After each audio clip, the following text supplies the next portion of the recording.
Hello friends, नमस्कार। मैं अनुराधा, ए health care professional, और स्वागत है आपको अनुराधा केयर के एक और नए इन्फॉर्मेटिव वीडियो में।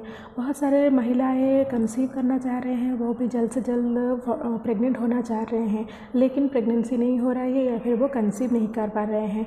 मैं कुछ लक्षण आपको बताऊंगी, वो सब लक्षण आप प्लीज़ एक बार ज़रूर चेक कीजिए। अगर वो सब लक्षण सही है तो आपका शरीर फर्टाइल है, यानी कि आप माँ बनने के लिए बिल्कुल भी तैयार है।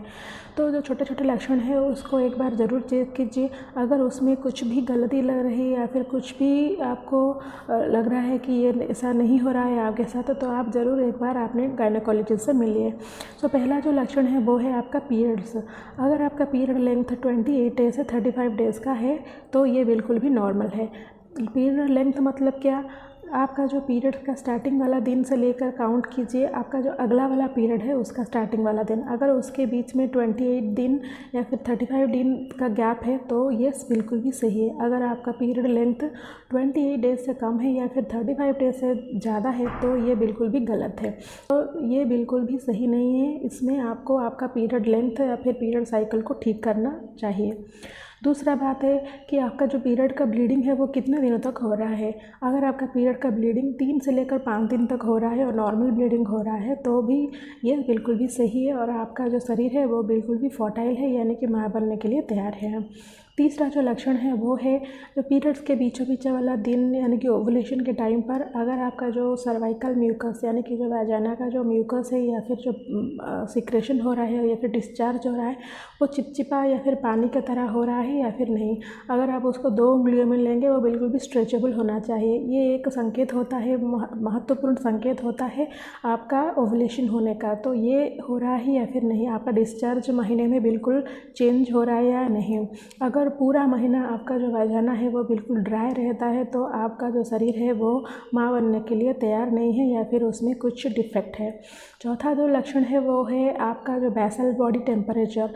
थ्रू आउट द महीना आप एक बार ज़रूर चेक कीजिए कि महीने का बीचों बीच वाला दिन आपका, जब भी आपका ओवुलेशन टाइम नज़दीक आ रहा है, आपका जो बेसल बॉडी टेम्परेचर वो इंक्रीज हो रहा है या फिर नहीं। ऐसा करने के लिए आप पूरा महीना आपका जो टेम्परेचर है वो चेक कर सकते हैं, या फिर खुद ब खुद आपको थोड़ा राइज बिल्कुल भी लगेगा कि 14, 15 या फिर 16, 17, 18वां दिन तक आप कंटिन्यू आप देखिए बिल्कुल भी कि आपका बेसल बॉडी टेम्परेचर चेंज हो रहा है या फिर नहीं। 5वां जो लक्षण है वो है आपका इंक्रीज लिबिडो। आपको पीरियड्स के बीचों वाला दिन आपका शारीरिक संबंध बनाने में इच्छा हो रहा है या फिर नहीं। अगर आपका शारीरिक संबंध बनाने में इच्छा नहीं हो रहा है तो हो सकता है कि आपका कुछ हार्मोनल इम्बैलेंस है। तो ये भी आप चेक कीजिए कि आपका जो इंक्रीज लिबिडो वो लक्षण आपको दिखाई दे रहा है या फिर नहीं। जो सबसे इम्पोर्टेंट बात है और सबसे महत्वपूर्ण चीज़ होता है फर्टाइल होने के लिए वो है आपका वेट। आपका जो वेट है वो सही होना चाहिए, ना ही आप ज़्यादा वेट यानी कि ओवर वेट होना चाहिए या फिर आप ही ज़्यादा अंडर वेट होना चाहिए। आपका जो BMI है वो बिल्कुल भी नॉर्मल होना चाहिए। अगर मैं बात करूँ 5 से लेकर 5.4 इंच तक महिलाएं अगर होते हैं, जो कि नॉर्मल रेंज में होता है, तो उनका जो वज़न है वो 50 से लेकर 60 तक अगर होता है या फिर 45 से लेकर 60 तक उनका वज़न होता है, वो बिल्कुल भी सही वज़न है।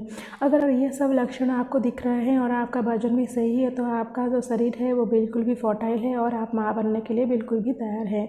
लेकिन ये सब लक्षण होने के बाद भी अगर आप 1 साल से ट्राई कर रहे हैं, 10 से 12 महीने से ट्राई कर रहे हैं, वो भी बिल्कुल भी फर्टाइल पीरियड में हर रेगुलरली आप ट्राई कर रहे हैं, फिर भी आप कंसेप्शन नहीं कर पा रहे हैं या फिर कंसीव नहीं कर पा रहे हैं, तो एक बार अपने डॉक्टर से ज़रूर मिलिए।